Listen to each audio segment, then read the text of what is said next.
Good morning and hello everyone. Welcome to my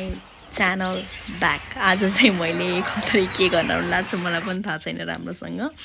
actually पुरानो कपडाहरूमा चाहिँ सिमेन्ट चाहिँ बलेर एउटा त्यो फ्लावरिङ पट गराउने मैले त्यो भिडियोहरू हेरिरहेको थिएँ त्यही गराउन गइरहेको छु होइन सो मेरो घरमा थोरै सिमेन्टहरू बाँकी रहेको थियो मैले यसरी आफ्नै हातले मोलेको छु ग्लोभ्स लाउनु पर्दो रहेछ त्यसै चाहिँ मलाई अप्ठ्यारो भइरहेको गाह्रो भइरहेको थियो सरले हेर्नु भएकै भिडियो गराइदिनु भनेको पनि मान्नु भएन सो मैले सुरु गर्दैछु यो चाहिँ मैले थोरै त्यो पेस्ट जस्तो गराएँ त्यो उसको सिमेन्टको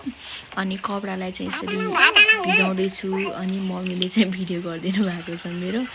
स्लो मोसनमा गरिदिनु भएछ अनि अहिले यसमा चाहिँ स्पिड बढाएर हाल्दाखेरि यस्तो अड्केको टाइपको देखाइरहेको छ कि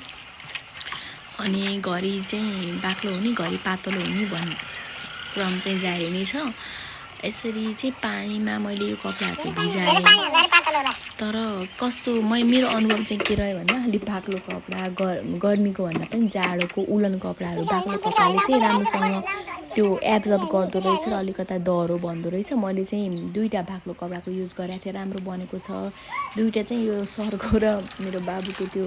आनन्दको सर्टलाई चाहिँ गराएको थिएँ जुन पातलो कपडाको चाहिँ अलिकता राम्रो रिजल्ट चाहिँ आएको छैन त्यसको यसरी भिजाइसकेपछि मैले चाहिँ यसलाई अब सेप दिनको लागि त्यहाँ मेरो डस्टबिनलाई र अनि टुल्सहरूलाई चाहिँ रेडी राखेको छु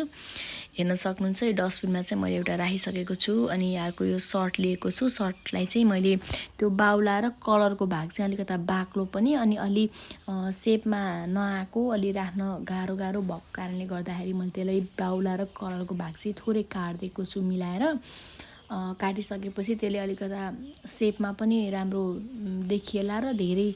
त्यो बाक्लो भागले चाहिँ धेरै त्यो सिमेन्ट खाने हुनाले धेरै अलिकता युजफुल होला भनेर साइडमा काटिदिएको छु अनि यो सर्टको चाहिँ काहीमा च्यातेको रहेछ अलिकता धेरै बाउला राखेर त्यो काहीलाई चाहिँ रिपेयर गरिदिएको छु ढाकिदिएको छु मैले हेर्न सक्नुहुन्छ है तर यो पातलो सर्टले चाहिँ यो भएको छैन खासै राम्रो चाहिँ आएन यो कपडा पातलो भएर अनि बेस चाहिँ अलिकता राम्रो हुनुपर्छ भनेर सरको आइडियामा मैले फेरि त्यहाँ सिमेन्ट हालेको छु अनि सबै टुल्सहरू चाहिँ भित्रबाट बाहिर ओसारेर चावडा जति चाहिँ गराउने कोसिस छ यो यही कपडाको यो थोरै काहीमा च्यातेको थियो र मैले यसरी मिलाएको थिएँ र फेरि पेस्ट गराउँदैछु थोरै गराउँदै राख्दै गरिरहेको थिएँ मैले चाहिँ धेरै एकैचोटि गराउनुभन्दा भनेर यसको फेरि त्यो एकदमै त्यो सेडिमेन्ट हुँदो रहेछ कि पिँधमा गएर थुप्रिँदो रहेछ सिमेन्टहरू माथि पानी तैरिरहेको थियो सो मिक्स गर्दै सेप दिइरहेको छु यो टुल चाहिँ अलिकति ठुलो नै भएछ अरूमा जस्तो राम्रो सेप चाहिँ बसेको छैन यो टुलमा हात धोइसकेँ लास्टै हात चाहिँ कक्रक्कै भएको थियो मेरो ग्लोभ्स युज गर्नुपर्ने रहेछ अनि लगभग मेरो चावडा चाहिँ सकिसक्यो फाइनली हामी चाहिँ गराइसकेको छौँ मेरो हात चाहिँ यस्तो भएको छ पुरै घाम लाग्यो हुन्थ्यो फाइनली मैले चाहिँ भिजाएर के भन्छ सुकाएर गएको यस्तो भएकी छन् धेरै लौजा के हुन्छ यार यो खै ओडा जस्तो मानेन मैले हेलो गाइस वेलकम अगेन मैले गराएको चारवटा हो म बिचमा बुटोल गएको थिएँ अनि दुईवटा चाहिँ हावाले उडाएछु अनि पातलो कपडा युज गरेको भएर चाहिँ खासै पर्फेक्ट भएन त्यही भएर त्यो दुईवटा मैले निकालिदिएँ र यो दुईवटा चाहिँ रहेको छ मैले पेन्ट पनि ल्याएको थिएँ मसँग छ घरमा तर के भयो भन्दा पेन्ट लगाउने ब्रस भएन सो मैले रङ लाउन पाएन माटो लिएर आएको छु अझ चाहिँ म यसमा माटो फिलअप गर्दैछु है त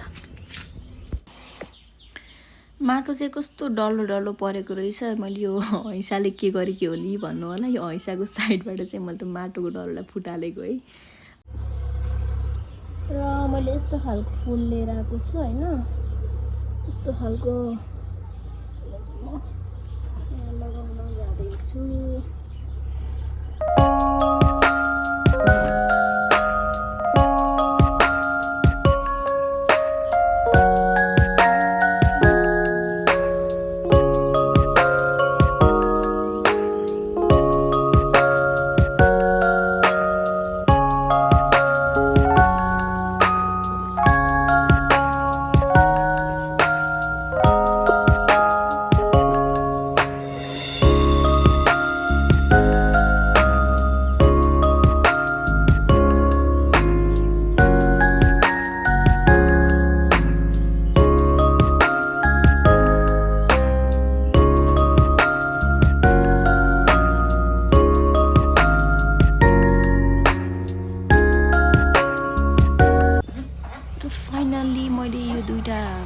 चाहिँ भित्र राखेको थिएँ यो इन्डोर प्लान्टलाई मैले बाहिर सँगै ल्याएर राखेको छु यो चाहिँ म दुईवटा बेरमा एउटा अटोमी सानो छ र फाइनल लुक चाहिँ यस्तो आएको छ पेन्ट नगरेको भएर नराम्रो देखिएको छ नोटिस गर्नुभयो कि यो चाहिँ दुईवटा एक्स्ट्रा हो है जसमा चाहिँ मैले भित्र प्लास्टिक राखेर नि बाहिरबाट कभर गरेको थिएँ यो चाहिँ मेरो घर बाहिरको सानो यो पटहरूमा लगाएको फुल हो जुन अब एकदम फुल्नको लागि रेडी भएको छ नन फ्लावरिङ प्लान्टहरू पनि छ अनि यो चाहिँ मैले अस्ति भर्खरै रोपेको हो यसमा चाहिँ रोज थियो रोजमा चाहिँ काँडा भएको कारणले गर्दा मैले त्यो फालिदिएँ नानीले समातेँ एकचोटि अनि त्यो अलि रिक्स लाएर मैले फालिदिएँ